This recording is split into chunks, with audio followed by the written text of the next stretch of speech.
All right, in this video, we are going to show you how to record short form content in bulk. So I'm going to do something fun with this. Our editing team has put together a content calendar for me just to generate short form content ideas. So we're going to start with the first one, and I'm just going to go down through the list and show you how you can record short form content quickly in bulk. But we're also going to do a long form YouTube video out of this and post it to the YouTube channel as well. So stick around. I hope you enjoy it. Let's jump into it. All right, we're going to start with week one, how to generate leads through LSM method. Well, what is LSM? LSM is land service marketers. For those of you who have been listening to our content, you know that I own Bear Claw Land Services. We are a land service business here in Colorado. What is a land service business? A land service business deals with services related to improving people's land / properties. Think tree removal, excavation, land clearing, snow removal. Our land service marketing company takes a very unique approach. We create content, which is primarily driven by short form in the beginning. We post that content to platforms like Facebook and Instagram, and then we run paid ads. So it's very simple. If you don't have a social media presence, then you need to develop a very professional social media presence. Once you have a professional social media presence, you can then run ads. Facebook, Instagram, owned by Meta, they're very good at putting your ads in front of people who are ready to buy. So very simply put, whenever we started this business, we thought, okay, we can apply basic digital marketing practices to an industry that lacks social media presence. Just so happens that people like engaging with the heavy equipment that we run. We get good content from our forestry mulching machine, which is a skid steer with a forestry mulcher, our excavator with a grapple, our track chipper. People like watching that stuff on social media. We generate views first. Second, we develop a very professional presence by creating uniform content on our Facebook and on our Instagram.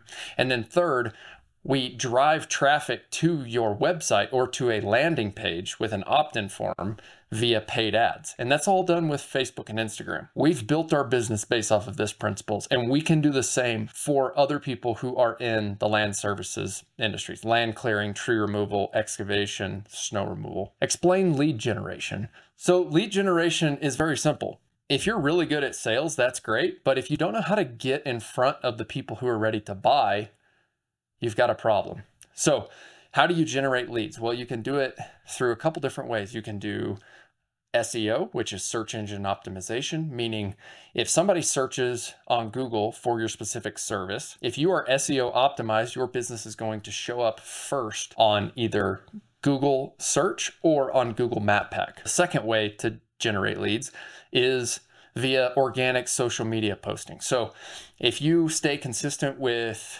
posting to things like Facebook, Instagram, TikTok, YouTube, then you can generate leads from that. Third, you can give money to platforms like Meta, Facebook and Instagram, or Google, and they will serve your ads up in front of the right customers. Those are three ways that you can generate leads. Then once you get the leads, you got to close them.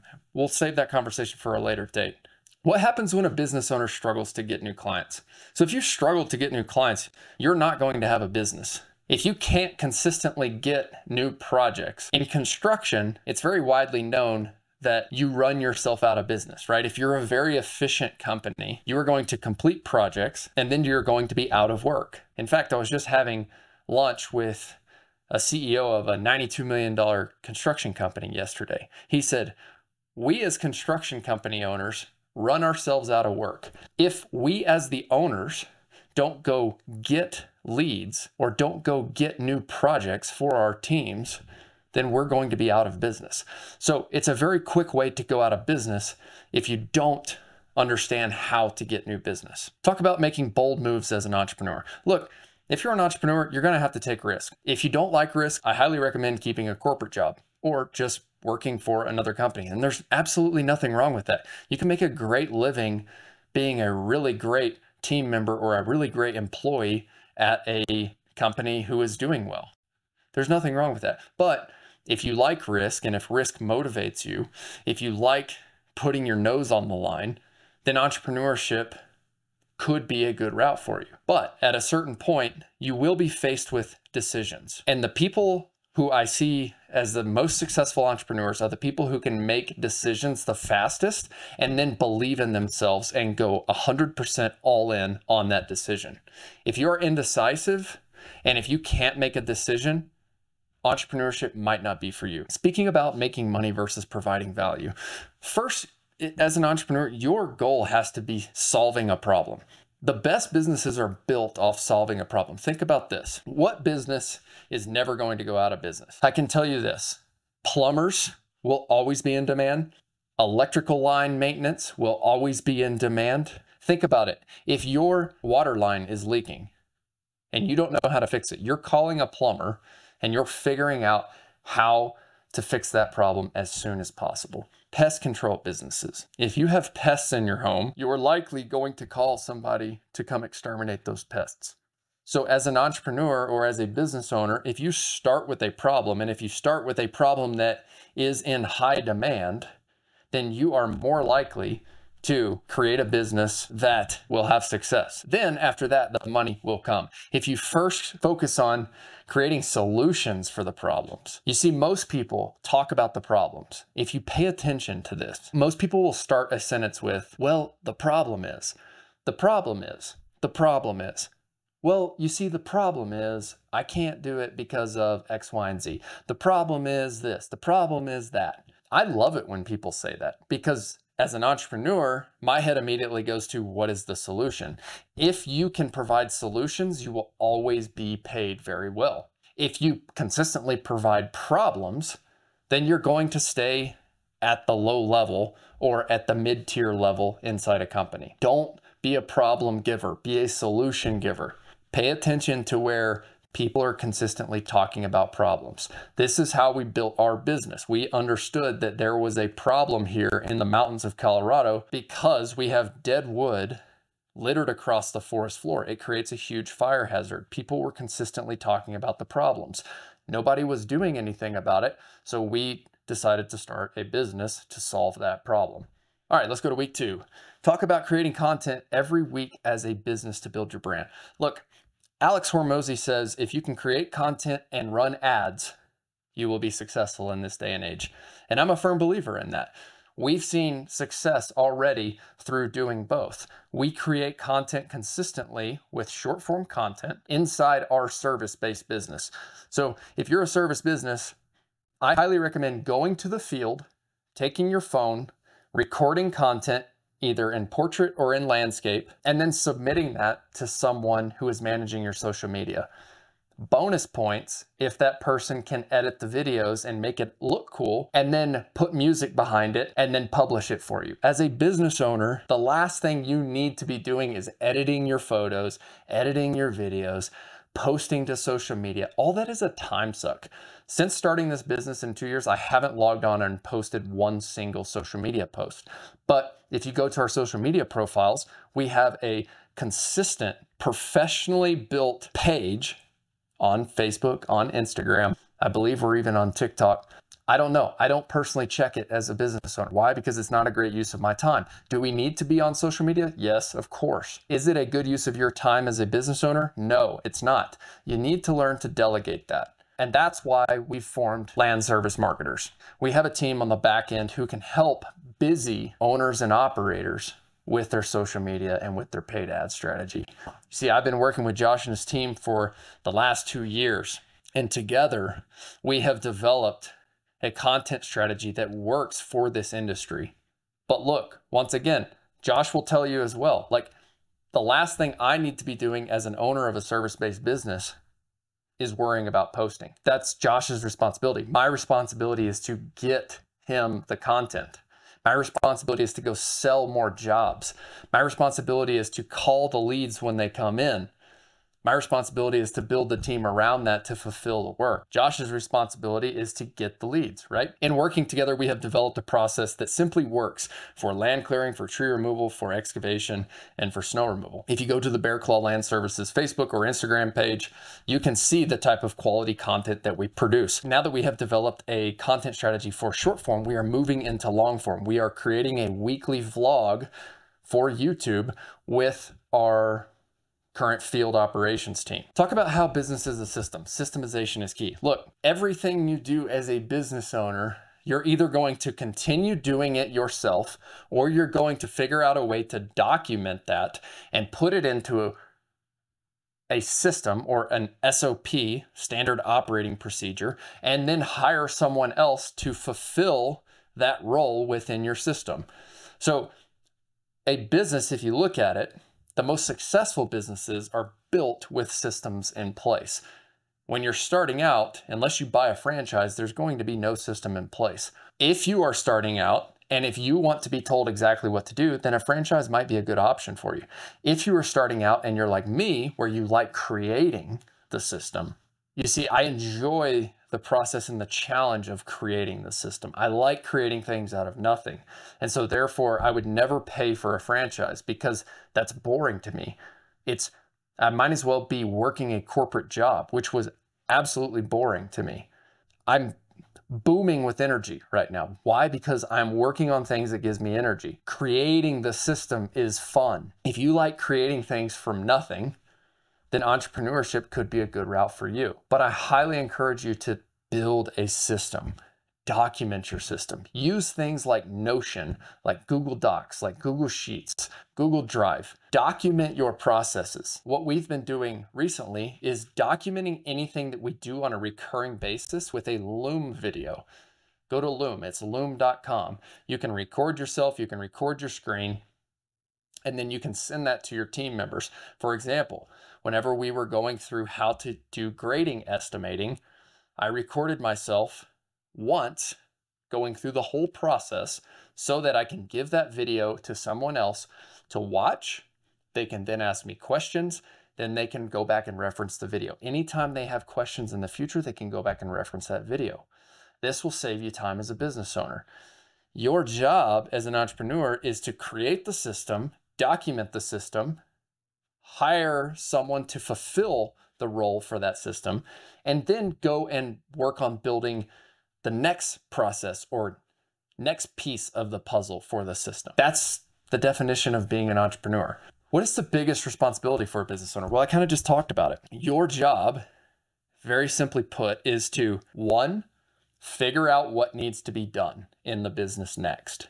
2, once you figure out what needs to be done, then you need to develop a process. 3, then you need to do the process that you just created. 4, you need to figure out any problems that are associated with that process you just created. 5, go and refine that process. 6, once you have refined the process, you need to document that process. 7, once the process is documented somewhere in Notion or in Google Docs, then you need to go back through, review it, and make sure that it makes sense. 8, it's very helpful to give that process to someone and have them read over it and ask them if it makes sense. Have that person give you feedback. This person could be someone that you hire. 9, your job then is to go hire someone to fulfill that process. Number 10, after you figure out how to do the process and put someone in place to do that process, your job is to go find the next thing to do in the business. And then you just repeat that 10-step process over and over and over and over and over again. But you're continually finding out what process needs to be built next and what person needs to be hired to fulfill that process. As a business owner, are referrals important? Yes, of course they are. Referrals are your best form of marketing. We can pay for leads all day long. We can close leads. But if you're not committed to delivering a great product, you're not going to be getting referrals. And guess what? Referrals are the absolute best. This is otherwise known as word of mouth marketing. But in order to get word of mouth marketing, you have to go get some jobs out there and fulfill services for some customers and deliver 5-star services to those customers to then let those people have the opportunity to tell their friends and family about your services. Once referrals start taking place, your business is going to take off like a wildfire. Talk about finding a gap in the market as a business owner. Your job as an entrepreneur is to find the problems. If you pay attention, and I talked about this earlier, if you pay attention to what people talk about consistently, especially at the town and county level, you can understand what types of problems your community is dealing with. Once you understand the problems, then you can go and develop a solution for that. If there are people continually talking about one problem over and over and over again, in our case, it was the threat of wildfires. Insurance costs are going up because insurance companies are worried about homes that are insured under their plans being affected by the threat of wildfires. So once I started hearing more and more homeowners and more county officials and town officials talking about the threat of wildfires, then I decided, okay, this is a problem. How do we go solve this? And that's why we decided to get into the land clearing and tree removal aspect for fire mitigation in our community. Pay attention to what people are talking about. Listen to the cues. Right here is the start of the sentence that you want to listen for. Well, the problem is, when you hear multiple people talking about that consistently over and over and over again, and starting sentence with the problem is, pay attention to what they are stating the problem is. If you can provide the solution, you can then get paid for that. Week 3, understanding the basics of service industry. Look, most people who are millennials and Gen Z want to start an e-commerce, a SaaS business, a digital marketing agency, or something online, a drop shipping business. Where the biggest gap is in these generations are in the services, like services that you actually have to get your hands dirty. Why? Because when people can sit behind a computer all day long, and when they can get unlimited paid time off, and when they can get all of these great benefits working at a tech company or working at a company that allows them to work remotely, there's no motivation really to go back and actually physically work. So if you're a millennial or if you're in Gen Z and you say, you know what, I can go start a business doing XYZ service, whether that be lawn mowing, tree trimming, running a skid steer, driveway repair, plumbing, electrical, any of those things that require you to physically work, if you can put yourself in that position, there will be demand for it right now. Mark my words, the biggest demand for new business will be in the trades and in the services for the millennial and Gen Z generations. How do you scale your Facebook ad account? I would get in touch with Josh from Land Service Marketers. The guy knows exactly how to get you qualified leads and how to scale up to $50 a day. We recommend spending $50 a day, roughly $1,500 a month.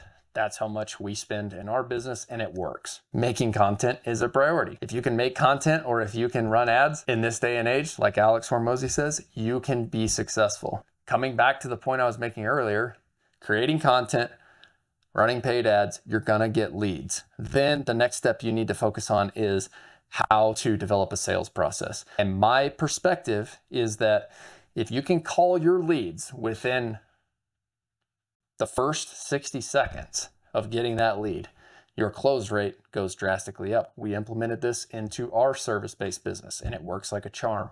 Is it best to start a business from scratch or buy an existing business? I'm bullish on this. I like starting from the ground up because I like creating the process. Some people prefer to buy a business or buy an existing operation that's in place, and they just want to sit back and play armchair quarterback, manage the finances. That's pretty boring to me. I would rather be out there in the field helping our field crew scale the field crew. I would rather be like working with our sales rep on developing a sales system. Like, I love the creation process. I believe that the most opportunity is in creating these businesses, because all of these baby boomer owned businesses, they are listing for sale. My theory is that you have a lot of millennials right now who are ex-corporate employees. They are seeing this trend of entrepreneurship through acquisition, and they think it's going to be an easy route. So most of these people, not to knock them, but they're used to sitting back in their office chair all day long, not really raising a finger, not dealing with a lot of problems, collecting their check from their corporate company, and then they're going to get thrown into a small business where there's millions of different problems.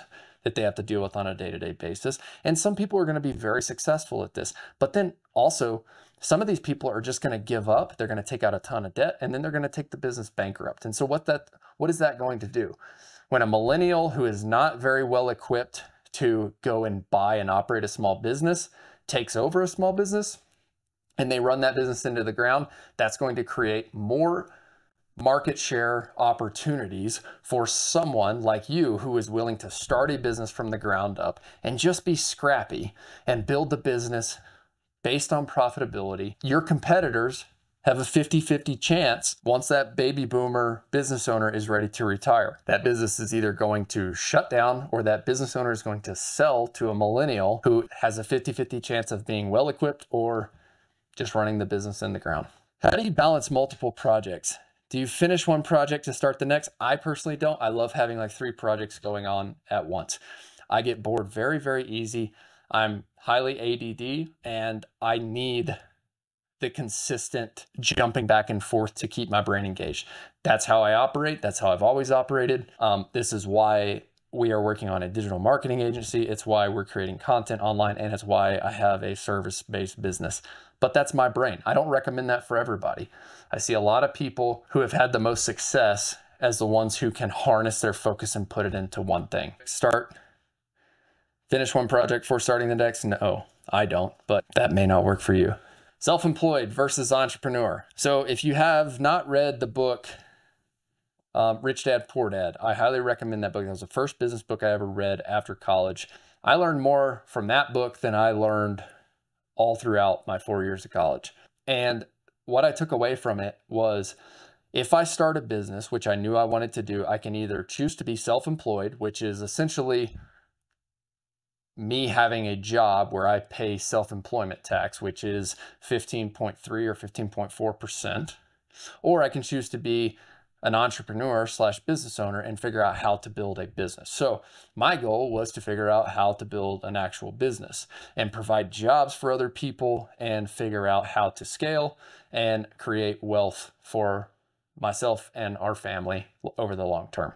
Self-employed, you're going to basically be the DIY person. You can't trust anybody else. You have to do everything. You have to have your hands in every part of the business, and you are going to stagnate your growth. You personally are going to cap the growth of the business. And then if you want to be an entrepreneur, you have to practice things like hiring and delegation. So those are all muscles that you actually have to build. And I'm not a professional in that by any means, but I am actively practicing. I'm actively practicing hiring and delegation. What allows your business to be effective and efficient while giving 5-star service? I believe that you just have to commit to 5-star service. Like, set that as your standard and as one of your core values, and then everything else will fall underneath of that. Like I tell everybody on our team, it's like, if you are on a job and you are ever in question whether you should do something or whether you should not do something, ask yourself this question: does this lead us closer to getting a 5-star review or push us further away from getting a 5-star review? That should answer your question every single time. What is the best platform for starting lead generation? You need to do all 3 of them. So like, I would do Facebook, Instagram, and Google My Business. And you need to pay an SEO professional, you need to pay a lead generation professional, and a content creation professional. That was my perspective in year 1. Everybody's going to say, oh, this costs so much money. It's like, yeah, it does, but that should drive you to go get more business. So like, in the beginning, you need to personally hustle, meaning like you need to go get business from like knocking doors, cold calling, handing out flyers, all of those good things. And you need to be doing a lead generation strategy in tandem. And if you do those in tandem, your business is going to flow much faster. If it costs you $3,500 a month to do lead generation, then do that and commit to that, but also go generate business by cold calling, door knocking, handing out flyers. And then you're going to cover your expense in the early days by generating jobs. And then once you start covering this expense over here, if you pay the right people, they're going to generate you leads, and that's going to start feeding this side of the strategy. And then it all starts flowing together. Investing advice for small business owners and entrepreneurs: invest in yourself. It's like invest in yourself and invest in your team. So that's all I have to say. Like right now, I'm all in on our business, meaning I am reinvesting capital back into hiring new top team members. I'm reinvesting back into the equipment of our business, and I'm reinvesting back into marketing. So people, equipment, marketing, and whatever's left over, that's not true. I pay myself a salary. It's like I have a set salary, but it's like the bare minimum that I need to live on right now. Everything else is going back into new people, paying down equipment debt, and marketing. Diversifying lead sources is the key to a healthy service business. Yes, I would say I would go back to what I talked about. I personally believe you need to be doing SEO, you need to be doing content creation, paid acquisition. For SEO, you need Google My Business, and then you need a backlink strategy, and you need on-page content. Now, if you're looking for somebody to do that, go visit our friends at Stryker Digital. That's Stryker, STRYKER-digital.com. They do all of our SEO, and they have for the last 18 months. They got us to #1 in the state for land clearing search term, and I highly recommend them. They're doing this for multiple service business across the country. They're crushing it, getting great results. So delegate the SEO to them. And then if you're in the land services business, we've developed a process through LSM. I would just hire Josh and his team, let him handle your content creation and your paid ads acquisition. It works. We're getting great results for multiple clients right now. And if you're not in any of those industries, I highly recommend going and finding, like if you're in power washing or if you're in plumbing or electrical, go find an agency who specializes in your niche.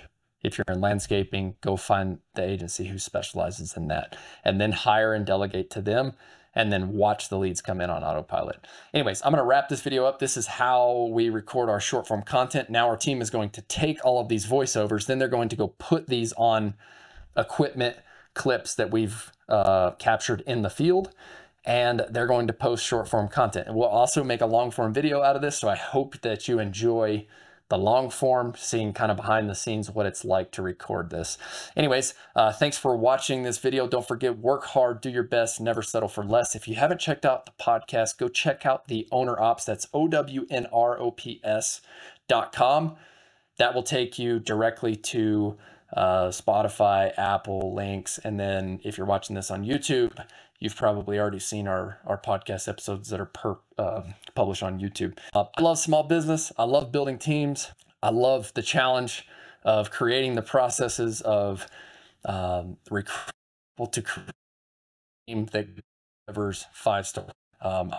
Best thing for your customers, I believe, thing you can do for your teammates, and I believe it's the best thing you can do for yourself as an entrepreneur. It's like, commit to being the best.